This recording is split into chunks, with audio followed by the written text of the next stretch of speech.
Hollywood, California in the 20s was Mecca for thousands of aspiring young men and women with dreams of glory and riches. But one young man who came to Hollywood in those days dreamed dreams of another kind. His name, HMS Richards. His dream, to harness the new magic of radio and place it in the service of Jesus Christ. The glory he sought was for the risen Lord who would soon return. Today, HMS Richards recalls how it all began up in Canada when he was serving as pastor of the Ottawa Church a long, long time ago. I went down to Kingston to help out in campaign there with George Bellow. And for some reason, they were away from home that night, and I was alone. It was right in the midwinter. A big blizzard was blowing, and the bed I was sleeping in was an iron bed, and he'd fixed up a little radio receiver there with the old earphones and so on. I listened in, and I heard someone speaking from the United States through all that storm, and I could still hear him a little bit. And came to me right there. What an opportunity. We could reach millions of people where we only reach one or two today, or a small group. And that's where the thing first came into my mind. And when I came down here, there were many radio stations, and I was asked to speak on those just for a morning devotional. I was holding evangelistic campaigns in big tents, mostly in tabernacles. And Bakersfield, Fresno, Visalia. Visalia was first, and on up the valley.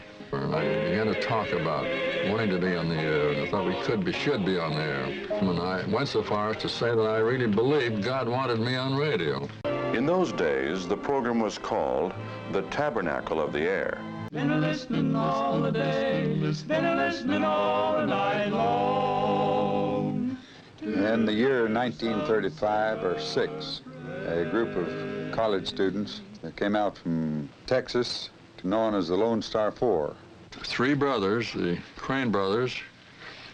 Lewis was the first tenor, and Waldo was the second.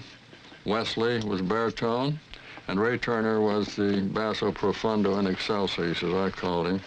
I was holding meetings in Long Beach, and they came through there and they sang around in different places and sang for me in my tabernacle, and I thought, oh, if I could have something like that.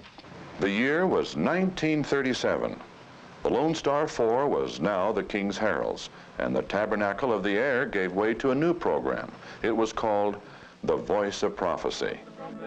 Loud let it ring, Jesus is coming again. Cheer up the pilgrims, be joyful and sing. Jesus is coming again. From Los Angeles, California, the voice of prophecy comes to you, a voice crying in the wilderness of these latter days, prepare ye the way of the Lord. The big moment came on January 4, 1942. Good evening, America, and all of our listeners everywhere. We wish you every blessing as you listen to our broadcast tonight. The Voice of Prophecy had gone network coast to coast. In 1947, the Voice of Prophecy went worldwide, over Radio Luxembourg in Europe and over KZRH in the Philippines. And in 1952, the Voice moved into new quarters in Glendale, California, where it was to remain for the next 25 years.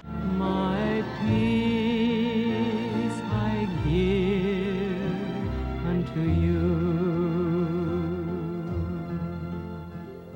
And it's amazing how fast time has gone. I just can't believe it. I came here in 1947. And then, of course, as time went on, I met the man with the famous mustache. And I was very frightened of him at first, as some people are who don't know him. I think what I like the most about him, besides the fact that he's one of the most interesting people I've ever met, he's so genuine, he's so loving. As some old lady many years ago put it, he's thick with the Almighty.